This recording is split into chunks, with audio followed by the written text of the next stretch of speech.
saudara akan memengaruhi kekuatan menghadapi masa depan. Saya cerita tentang toko emas di Luwu bukan kemarin. Sebuah toko emas di Jalan Danau Poso itu didatangi oleh pembeli emas, tiba-tiba membludak orang berbelanja. Dan toko emas itu dalam 2 hari itu rata semua jualannya. Dan mereka ini begitu semangat karena belum pernah selama kejadian berjualan emas orang berbelanja sebanyak ini. Tetapi apa yang terjadi sesudah hari ketiga, waktu itu belum ada yang WA online tahun 80-an. Hari ketiga mereka baca koran, ternyata emas harganya mulai dari 3 hari lalu naik. Dan mereka menjual kemarin dengan harga lama. Dan sekarang sudah terjual semuanya. Untuk membeli barang baru menjual lagi tidak mampu karena selisihnya terlalu jauh. Jadi kalau orang bilang bodoh atau pintar tidak pengaruh, orang itu salah. Ya, punya pengertian atau tidak menghadapi masa depan, saya yakin orang itu salah. Karena pengertian saya dan pengertian kita berhubungan langsung dengan kekuatan kita menghadapi masa depan. Sebab makin mengerti kita, makin tahu kita, makin mengenal isi hati Bapa, kita makin tahu bagaimana cara memanage, bagaimana cara menata, bagaimana cara memecahkan persoalan di hari besok dan seterusnya. Jika kita tidak punya pengertian, kita akan makin banyak jelimet-mumet hanya karena kita tidak tahu, kita dibodohi.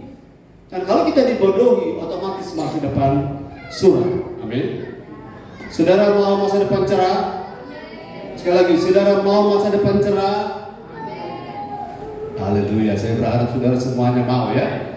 Masa depan cerah itu mulai detik ke depan, jam 12:30 malam. Tapi masa depan semua tentang apa yang di depan kita. Saya percaya saudara satu waktu di masa depan saudara akan tahu saya dan saudara ini berpengertian atau tidak. Sebab satu saat semua kita akan berhadapan dengan apa yang selama ini kita tidak pernah duga kita akan alami. Saya mau di off dulu.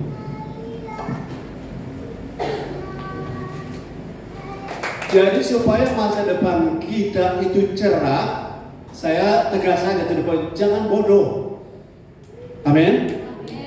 Kalau memang istri atau suami dipanggil Tuhan, itu adalah kehendak Tuhan. Jangan kita jadi bodoh, amin. Jangan kita jadi lemah. Orang lain boleh lemah, kita tidak, amin.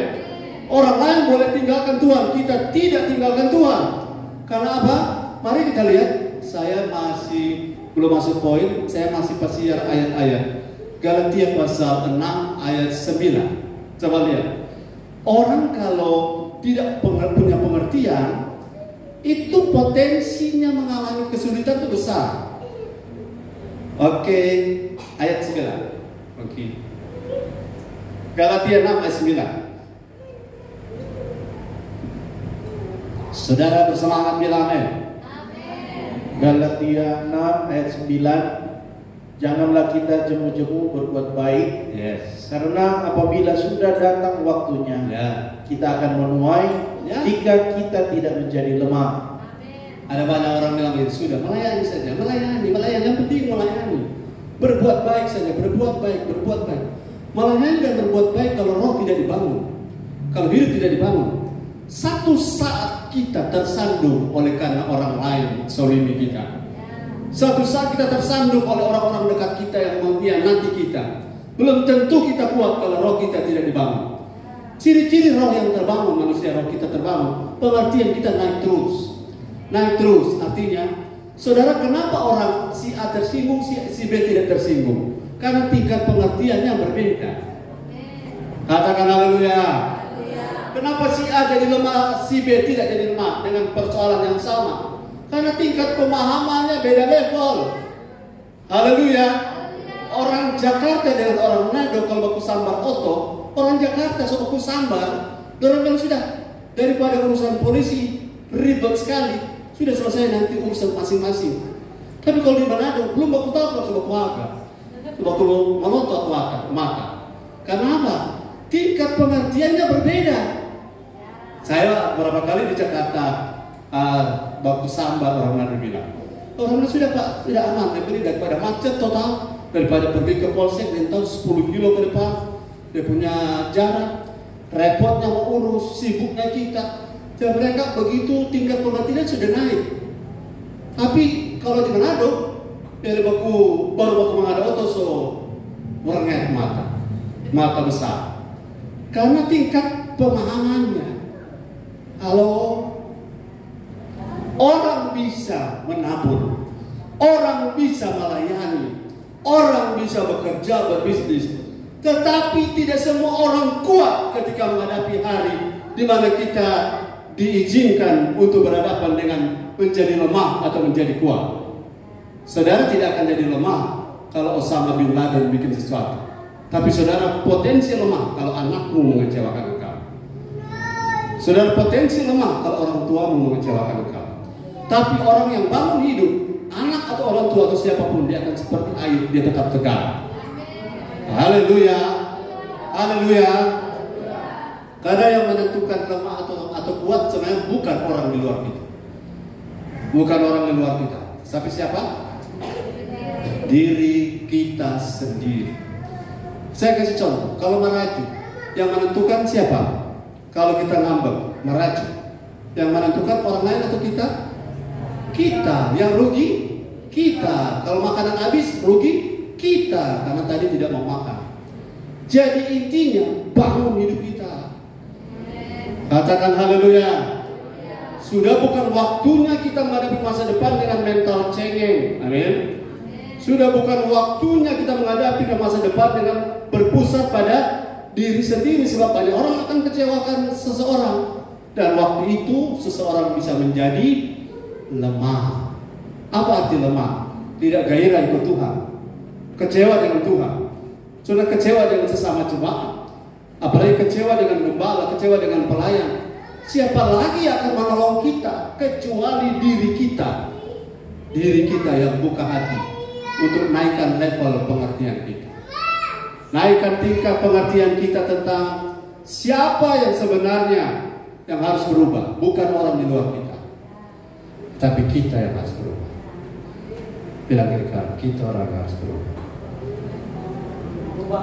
Haleluya. Mari kita lihat, saudara-saudara, kita kuat atau lemah yang pertama di masa depan turut ditentukan oleh tingkat pengertian kita tentang skala prioritas hidup. Ada banyak orang bingung di sini. Skala prioritas hidup kita siapa? Jawabannya adalah Tuhan.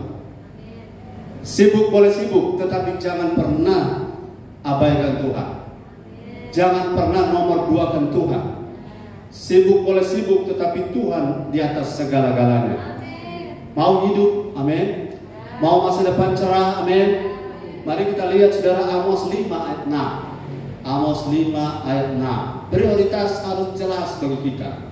Karena orang yang terputar-putar prioritas, dia akan kebingungan menghadapi masa depan. Amos 5 ayat 6. Amos 5 ayat 4, coba. Amos 5 ayat 4, coba ayat 4. Iya.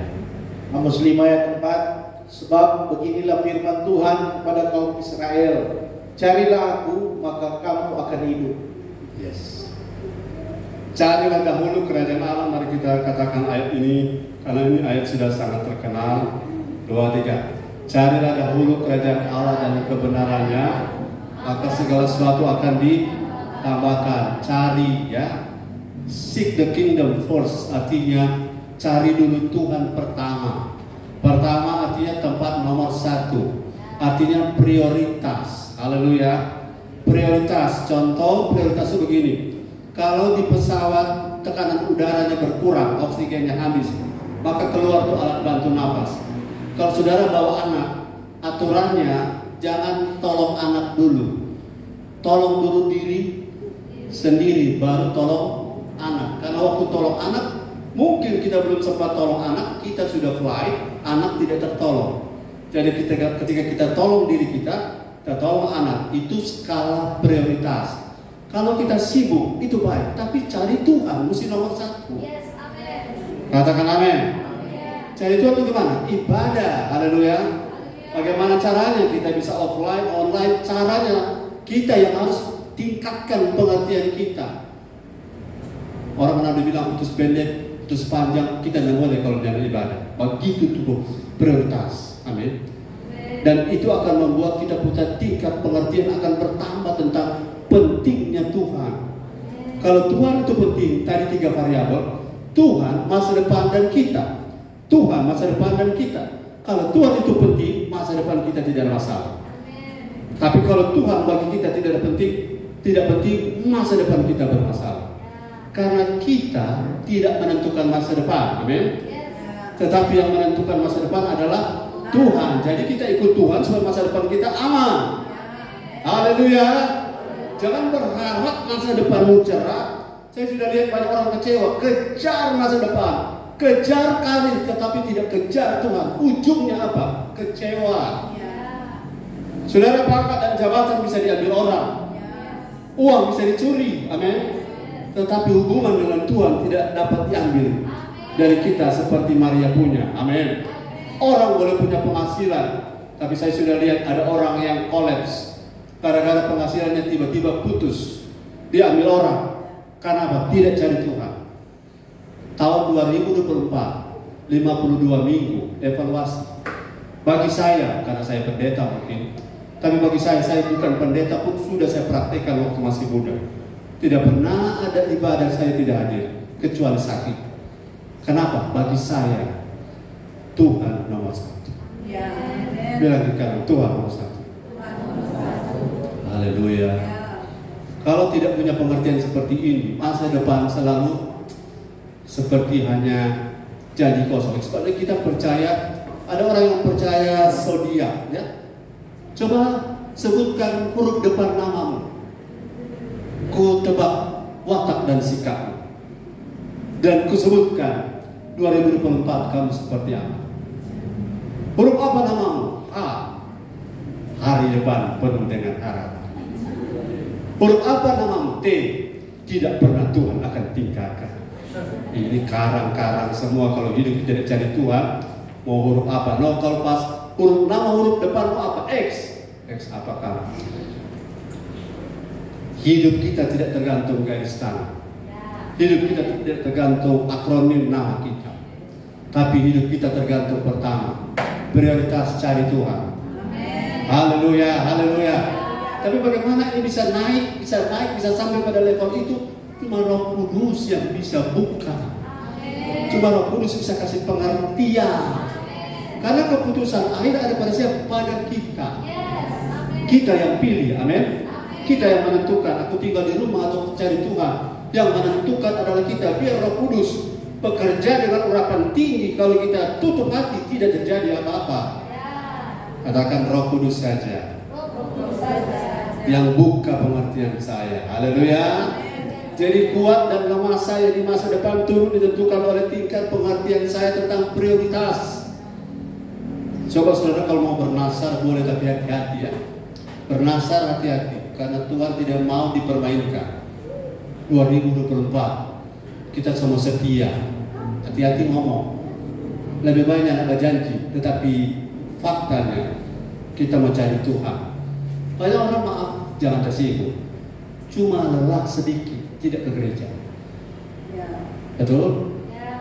Cuma aku salah paham sedikit, tidak pergi ibadah. Cuma karena kaos kaki sebelah tikus bawa lari, dia salahkan tikus. Kenapa? Karena memang pengertiannya belum nyampe. Ketika masa depannya amburadul, dia salahkan Tuhan di mana? Tuhan bilang aku tetap di sini. Kenapa begini? Ya karena kamu prioritasnya bukan aku. Haleluya. 2024 kita mau berubah. Besok, haleluya. Sebentar tengah malam mau berubah. Karena prioritas itu tidak bisa diputar. Saudara kenyang dulu baru makan, atau makan dulu baru kenyang. Tidak bisa kenyang tanpa makan. Karena kalau diputar, bagaimana kenyang tanpa makan? Itu namanya makan angin atau masuk angin. Jangan putar. Banyak orang bertanya terlalu tinggi, bagaimana mengerti kehendak Tuhan, bagaimana mengerti rencana Tuhan, bagaimana bisa mengenal pribadi Tuhan. Ibadah saja dia nggak mengerti bagaimana Tuhan dia mau mengerti. Yes, haleluya. Ini firman keras atau firman biasa? Ini bagi saya biasa. Levelnya biasa. Kenapa? Kita mau dalami Tuhan. Tuhan bilang cari Tuhan maka kamu akan hidup. Belum selesai kita di ayat itu. Kita harus selesai apa yang disebut dengan Tuhan, firman-Mu memuduskan hidupku. Firman-Mu membersihkan hidupku. Tuhan mesti bersihkan kita dulu di prioritas hidup kita. Kalau belum bersih di situ, kita masih anggap Tuhan seperti dokter. Saudara ke dokter tiap hari, saudara ke dokter tiap minggu, saudara ke dokter tiap ada hanya pada saat waktu saudara sakit. Itu pun ganti dokter, bukan? Tuhan bukan dokter. Hanya karena saudara butuh, saudara cari Tuhan. Tuhan bukan apa? Bukan tukang servis. Tuhan itu pemilik hidup kita. Amen. Jadi kalau kita datang padanya karena memang dia punya. Haleluya. Haleluya yang makin kurang. Haleluya. Ayo bersemangat, ini makan besar bukan? Makan besar ini.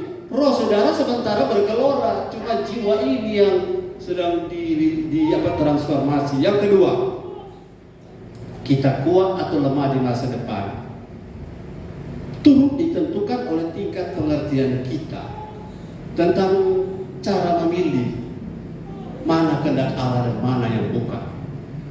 Cara menentukan mana kehendak Allah, mana yang bukan. Saudara minta maaf ya, jangan sampai ada orang salah paham. Tuhan itu sudah tahu masa depan kita.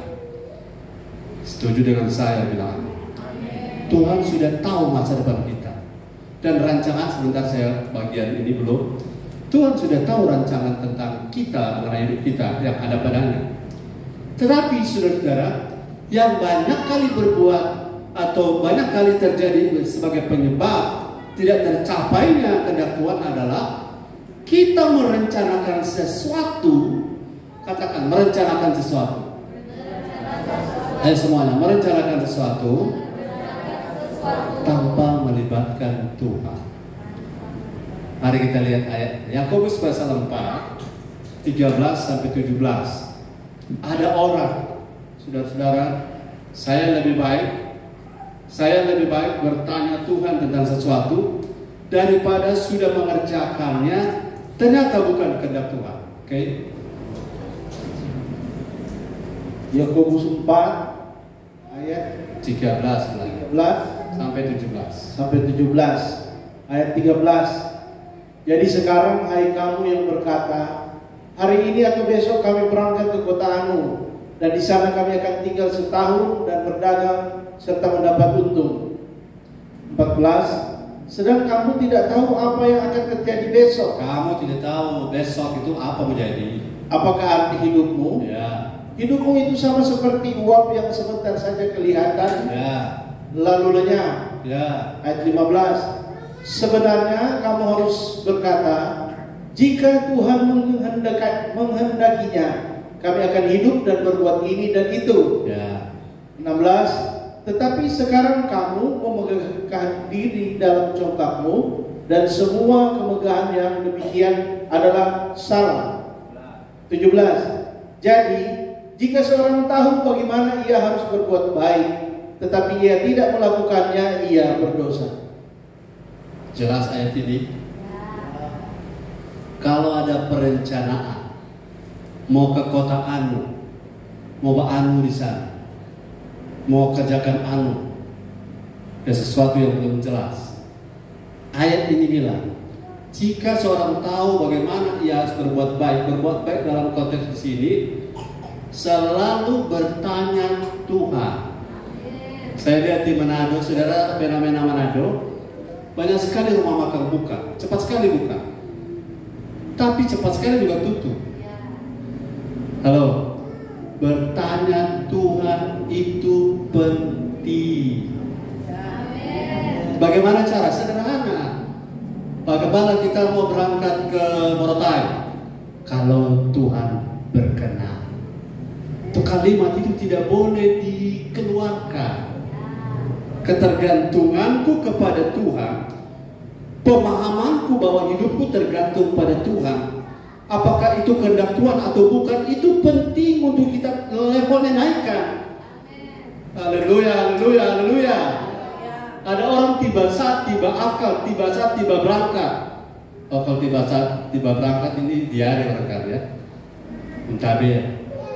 Saat berpikir langsung jalan. Saat memilih sesuatu langsung bertindak. Saya sarankan saudara ke depan 2024. Jangan lupa. Orang juga bilang begini masih kurang tepat. Kita harus melibatkan Tuhan. Saudara, Tuhan bukan hanya terlibat. Tuhan adalah penentu dari rancangan dan jalan hidup kita. Sehingga kalau saudara punya orang tua, punya anak, punya siapa saja yang punya rencana bagus, sudah gampang. Semua aman tora, semua tak buka jalan. Sorry.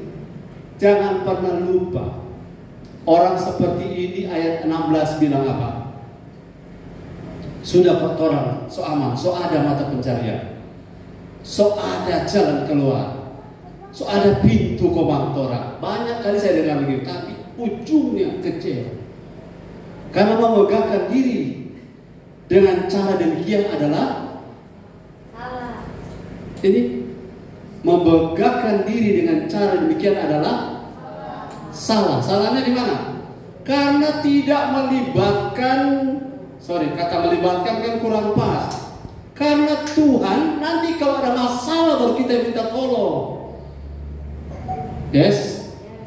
Tuhan kenapa begini? Tuhan kenapa? Iya, Tuhan jawab. Waktu kamu putuskan sesuatu, kamu tidak tanya saya. Sekarang kalau ada masalah, kenapa saya yang menjadi tempat untuk kamu mengadu? Paham sampai sini? Paham, haleluya.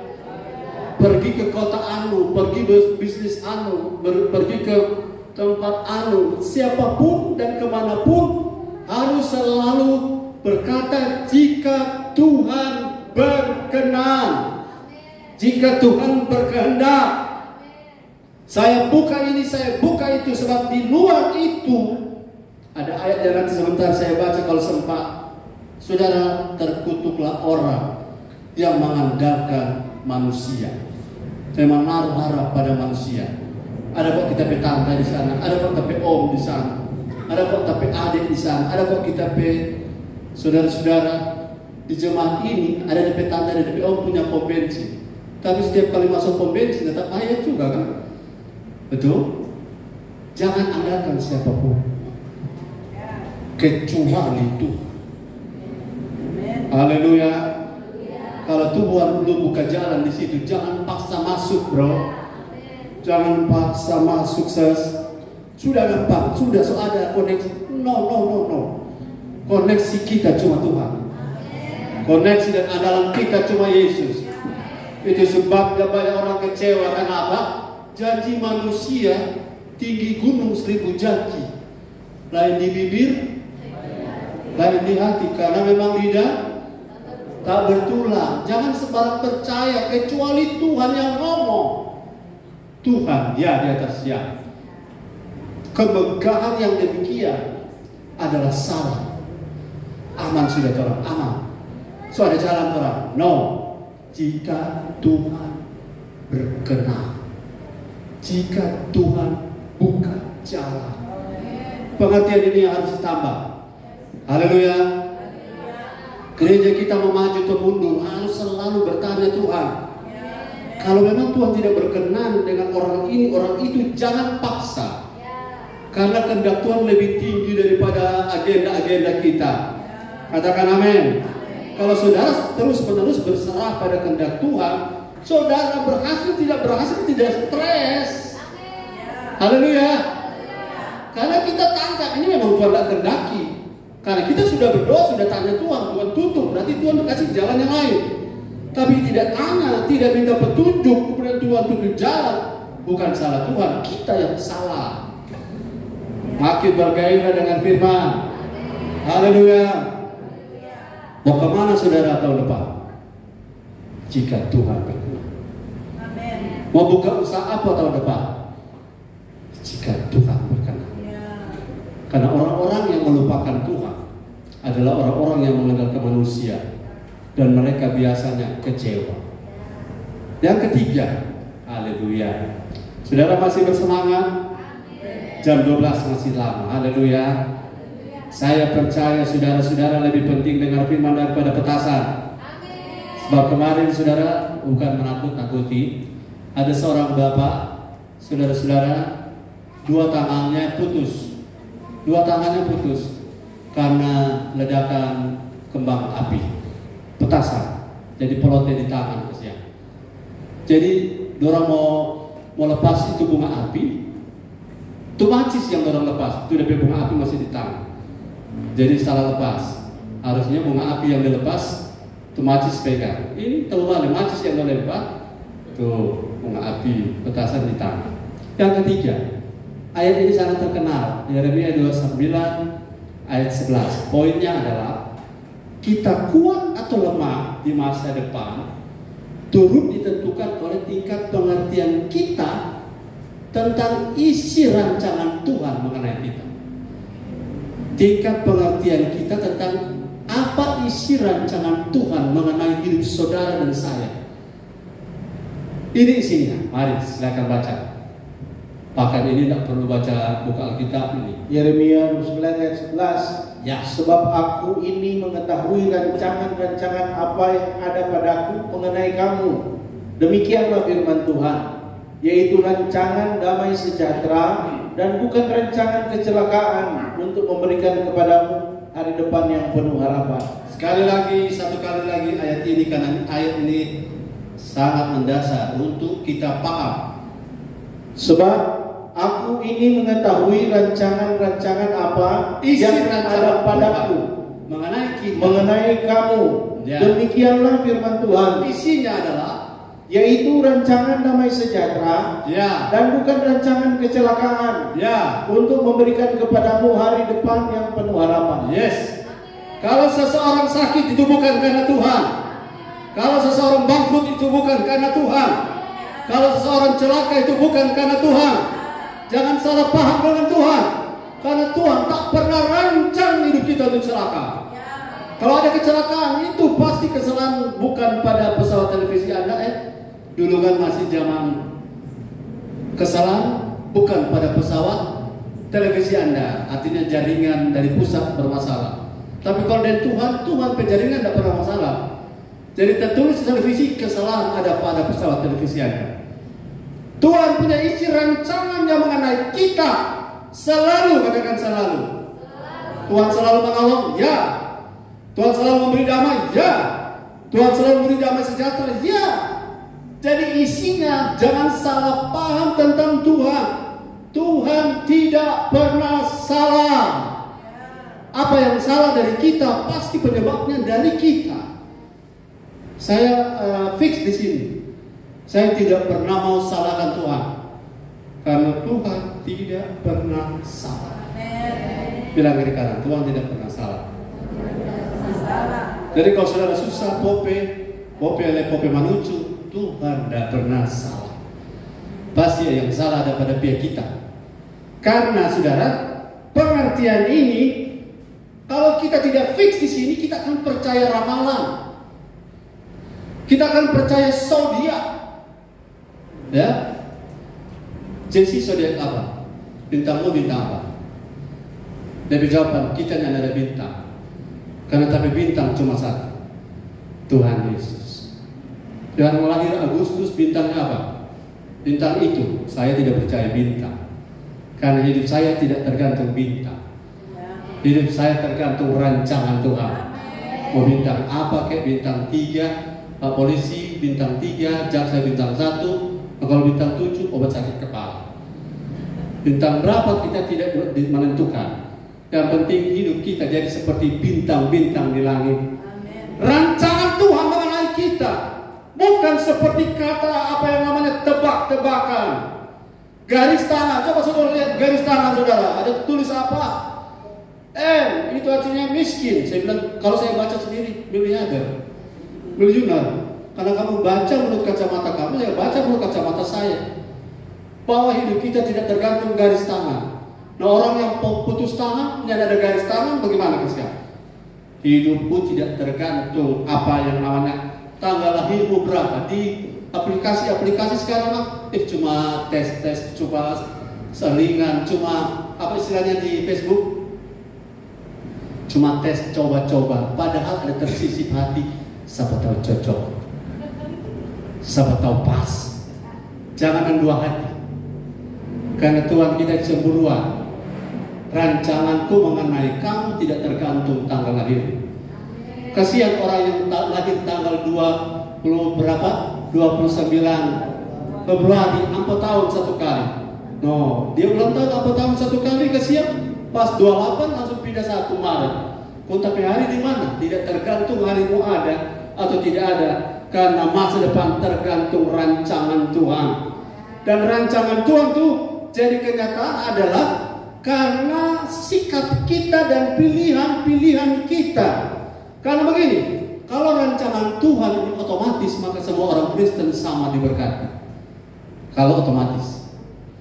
Kalau rancangan Tuhan tentang damai sejahtera ini otomatis tidak perlu syarat, maka semua orang tidak ada masalah. Tetapi karena ini bergantung pada sikap hidup kita, bagaimana kita menjalaninya, maka tingkat damai sejahtera orang Kristen itu beda-beda. Berarti tingkat pengertiannya yang membuat dia berbeda. Mari naik level, naik tingkat pengertianku. Mulai sekarang ini jangan lagi tanya di mana kau Tuhan.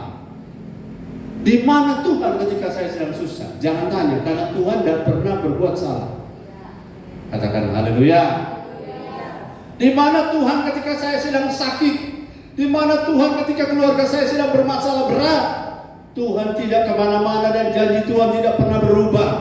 Yang membuat matahari tidak bersinar ke kita. Mungkin ada pohon di antara matahari dan kita. Betul?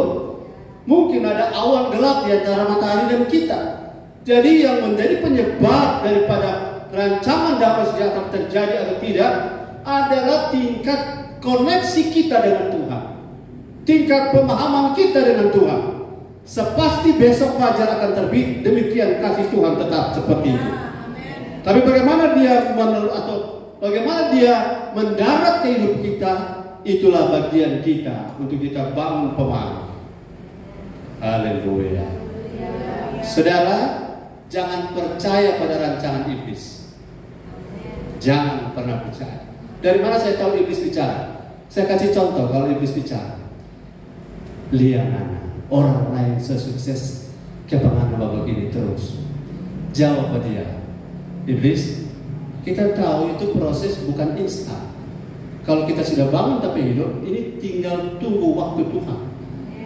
Kalau orang lain sudah diberkati, saya belum. Itu bukan karena urusan iblis, bukan kamu punya urusan.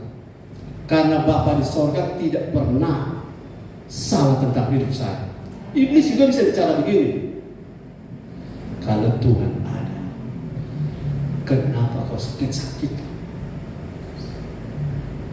Jawab dia, dengan iman oleh bilur-bilur Yesus saya sudah sembuh. Cuma kenapa kita sakit? Karena kita berbodoh salah-salah makan. Betul? Jadi jangan percaya pada iblis. Iblis juga bisa bicara, kenapa kamu punya ekonomi seperti ini. Saudara, seakan-akan saudara pada titik tertentu orang akan bilang Tuhan yang salah. Kalau sudah ke sana, berapa banyak orang mulai berpusat pada diri sendiri dan menyalahkan Tuhan, dan iblis akan masuk. Dia akan menyampaikan pesan-pesan. Untuk apa kamu ibadah? Kamu punya hidup begitu-begitu terus ekonomi. Katakan kepada iblis, ibadah mengandung janji. Baik untuk hidup yang sekarang ini maupun untuk hidup yang akan datang. Kalau belum terjadi sesuatu di luarku, berarti Tuhan masih sedang proses yang di dalamku.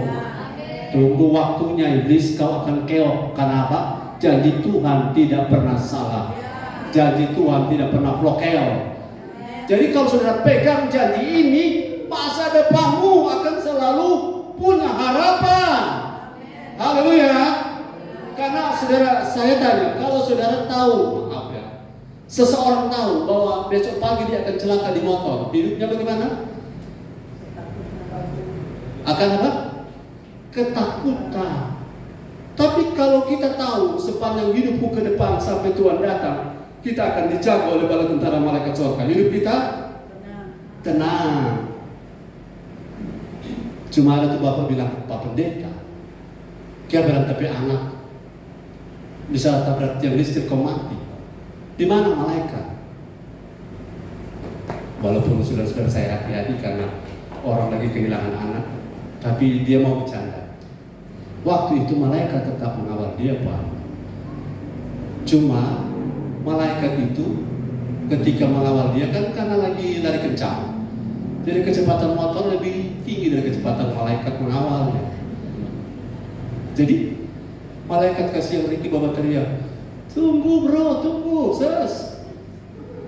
Kok kenapa malaikat lambat sampai dah? Dia so mati dulu. Salah-salah malaikat masih di bakul Ricky, tunggu DP bulu-bulu udah tercabut-cabut. Gara-gara dia terbang kencang mau kejar tuh anak. Jadi kalau orang kerja terbang, bawa motor kencang, jangan salahkan malaikat. Tuhan yang memberi, dulu Satria yang mengambil. Motor Satria dulu yang kencang itu. Jangan salah paham.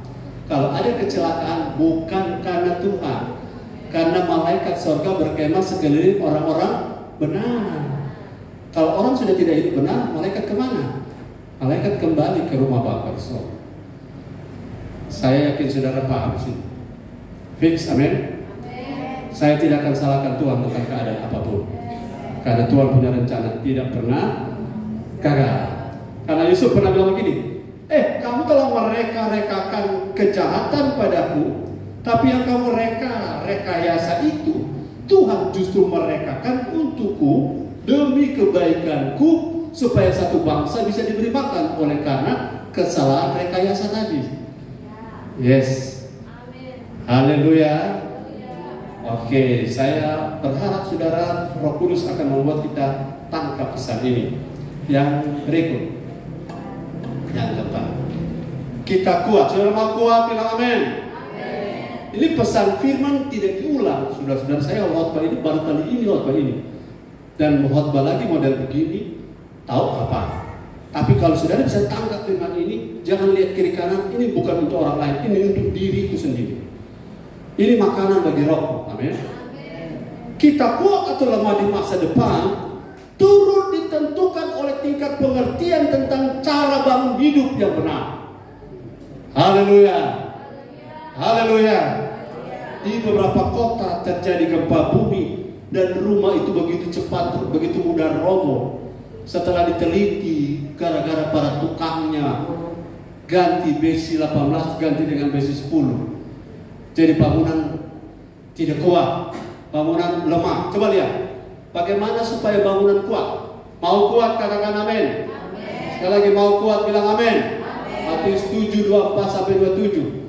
Bagaimana di ayat ini hari-hari orang dengar, ya berarti masih ada maksud Tuhan supaya orang pikirannya bersih dengan ayat-ayat ini. Firman membersihkan kita, ya. 24-27. Matius 7 ayat 24-27. Coba lihat ya, masa depan bangunan yang satu tetap kokoh, yang satu hebatlah kerusakan. Setiap orang yang mendengar perkataanku ini dan melakukannya, ia sama dengan orang yang bijaksana yang mendirikan rumahnya di atas batu. 25. Kemudian turunlah hujan dan datanglah banjir. Lalu angin melanda rumah itu, tetapi rumah itu tidak rubuh, sebab didirikan di atas batu. Didirikan di atas batu, jadi tidak roboh. 26. Tetapi setiap orang yang mendengar perkataanku ini dan tidak melakukannya, ia sama dengan orang yang bodoh, yang mendirikan rumahnya di atas pasir. Bangun hidup di atas pasir. Kemudian turunlah hujan dan datanglah banjir. Lalu angin melanda rumah itu sehingga rubuhlah rumah itu dan hebatlah kerusakannya. Ya, masa depan hebat kerusakannya. Tapi yang satu kokoh berdiri. Mau yang mana? kokoh berdiri. Tergantung pada apa? Cara membangun. Saya kasih sebuah kabar baik dan sudah garis bawah ini poin ini yang sudah berulang-ulang. Pelayanan tidak mendewasakan kita. Ulangi. Pelayanan posisi jabatan gereja tidak mendewasakan kita. Tetapi mendengar firman, melakukan, di antaranya ada satu poin, mengerti. Dengan mengerti, lakukan. Karena banyak orang sudah lakukan tapi tidak mengerti, salah-salah terus.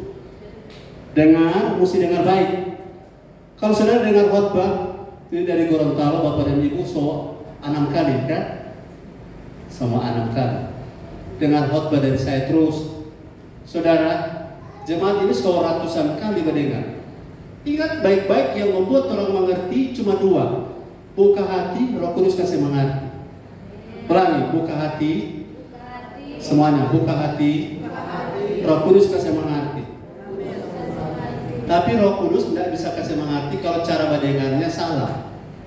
Cara mendengarnya ngantuk, cara mendengarnya tidak fokus, atau Roh Kudus tidak akan membuat kita dapat melakukan firman kalau kita tidak mengerti. Bagaimana mengerti? Buka hati. Yes, kapan saya tahu saya buka hati? Kalau ditanya haleluya, bilang saja haleluya. Kalau saudara rasa firman ini membuka pengertian, saudara bilang amin. Yes. Tanpa ditunggu, saya coba katakan amin. Karena rohmu lagi makan waktu saudara bilang amin. Jadi pada saat saudara mau masa depan itu tidak seperti rumah ini roboh dan hebat kerusakannya, perhatikan pengertianmu tentang bangunan hidupmu harus benar. Kalau sudah benar, tingkatkan lebih tinggi lagi. Ingat pelayanan diakonia itu baik, bawa-bawa sumbangan itu baik. Kita bantu panti-panti baik. Tapi kalau kita tidak tahu hidup, kita akan ngomong di satu waktu. Kita so bantu-bantu panti. Sekarang kita so di panti jompo dan orang bukan bantu kita. Betul? Tapi kalau kita bangun hidup, orang bantu tidak bantu tetap kuat. Haleluya. Jadi kalau saudara bangun hidup dengan pengertian yang salah, kita akan kecewa di waktu masa depan. Semua orang yang pernah kita bantu, kalau mereka lupa kita, memang manusia semua dan begitu. Kalau orang lagi banyak doi, semua mengaku. Tapi kalau orang habis doi, orang bilang apa? Orang kok cuma satu paham. Saudara jauh Pak orang. Itu manusia. Jadi mesti siap. Waktu orang kaya, banyak doi, orang aja makan dunia kan. Tapi waktu orang tidak punya apa-apa, orang bajau.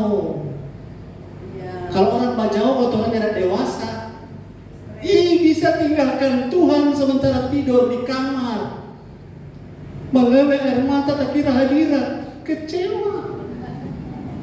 Ada banyak orang di hari tua begitu. Saudara mau begitu? Tidak mau. Saya tidak mau. Ibadah ini rame-rame. Kalau orang menghadapi masalah sendiri-sendiri. Haleluya. Saudara dipakai Tuhan KKR tiap hari. Tapi coba kalau saudara sakit, itu saudara ada KKR datang paling cuma 1 kali datang sampai saudara mati. Masa dalam hari-hari datang? Tidak, dalam cuma kalau sakit GWS. Apa tuh? Katedral Sun. Kalau saudara mati RIP. Cuma itu. Jadi jangan cari dorang P apa? Dorang P respon. Cari Tuhan P kebenaran. Ayub ketika ditinggal oleh istrinya, dia bilang memang dasar istri. No. Ayub tetap jaga di bibir. Tapi pikir waktu itu kalau ada Hektor, Ayub Hektor di bibir sendiri. Karena ditinggal istri waktu itu orang susah, DP rasa loh. Oke. Jangan berjuang karena istri, berjuang karena bangun hidup. Amin. Haleluya. Kalau kita berjuang karena bangun hidup, kecewakan oleh istri atau siapa, kita tidak terpengaruh. Karena cuma satu yang tidak pernah mengecewakan, cuma Tuhan Yesus. Siap hati, amin. Siap hati, haleluya.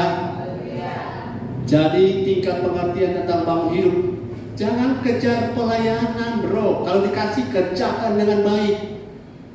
Kalau dipercayakan, kerjakan dengan sungguh-sungguh. Tapi jangan berharap orang balas. Jangan berharap orang sanjung terus sampai tua. Jangan berharap orang kan banyak nanti setua. Dulu kita, yo sekarang orang sejarah perik. Tapi kalau kita pengen hidup tercoba, saya tidak akan terpengaruh. Yang penting kita dan Tuhan yang berpisah. Yang penting Tuhan yang tinggal ke kita. Haleluya. Kita pakai bahasa selalu bilang begini, seluruh dunia boleh bilang apa? Siapa orang yang semakan ke kita? Yang semakan ke kita Tuhan. Amin. Seluruh dunia boleh tidak suka dengan saudara, tapi bukan mereka yang pegang nafas saudara. Amin. Untuk apa kecewa-kecewa dengan orang? Fokus bangun hidup. Amin. Jangan cari nama, cari muka. Orang yang suka cari muka karena hilang muka. Jangan suka cari nama di muka orang, karena semua akan berbalik arah. Berbalik arah karena orang yang saudara layani, mereka yang dulunya berteriak Hosana, sekarang mereka yang bilang salibkan dia. Nah, sanggup tak? Tapi Yesus sanggup. Kita juga sanggup. Karena kita telah bangun hidup. Pak Beni, berkuat, amin. Berkuat saya.com. Haleluya. Bangun hidup itu di luar puji, luar hina, cap pengaruh. Haleluya. Tapi kalau tidak bangun hidup, waktu orang puji, makan puji. Saat orang hina, habis itu badan. Amin. Karena hidup tidak terbangun, hebatlah kerusakan. Yes. Kita mau suka sampai jam 12 untuk khotbah. Poin berapa? 5. Yes, yang kelima. Mau kuat di masa depan? Mau kuat? Haleluya. Kita kuat atau lemah tadi? Pengertian tentang bangun hidup itu harus fix. Yang kelima, Yeremia 17 ayat 17-18. Ayat-ayat terkenal. Ayat-ayat sederhana tapi dalam terang dimensi yang baru. Yeremia 17 ayat 7 sorry. 7 dan 8. Yeremia 17 ayat 7 dan 8. Ayat 7, diberkatilah orang yang mengandalkan Tuhan, yang menaruh harapannya pada Tuhan. Ia akan seperti pohon yang ditanam di tepi air, yang merambatkan akar-akarnya ke tepi batang air, dan yang tidak mengalami datangnya panas terik, yang daunnya tetap hijau, yang tidak khawatir dalam tahun kering, dan yang tidak berhenti menghasilkan buah. Yes. Yang tidak berhenti menghasilkan buah ini soal masa depan. Sampai tua tetap segar. Sampai tua tetap fresh. Saya ketemu dengan anak dari dosen saya. Saya tanya, apa kabar? Ner, umur 87. Kuat, sehat, masih segar, masih mengajar, tidak stres. Kenapa? Tidak berhenti menghasilkan buah. Kenapa tidak berhenti menghasilkan buah? Pengertian tentang andalkan Tuhan itu jelas. Jangan andalkan sesuatu selain Tuhan. Apa yang selain Tuhan? Doi, pangkat, jabatan, relasi, apapun selain Tuhan, jangan andalkan. Kecuali Tuhan, supaya apa? Seperti pohon. Pohon lain kering, kita tetap segar, fresh. Tuhan Yesus memberkati kita. Selamat menyongsong tahun baru. Haleluya.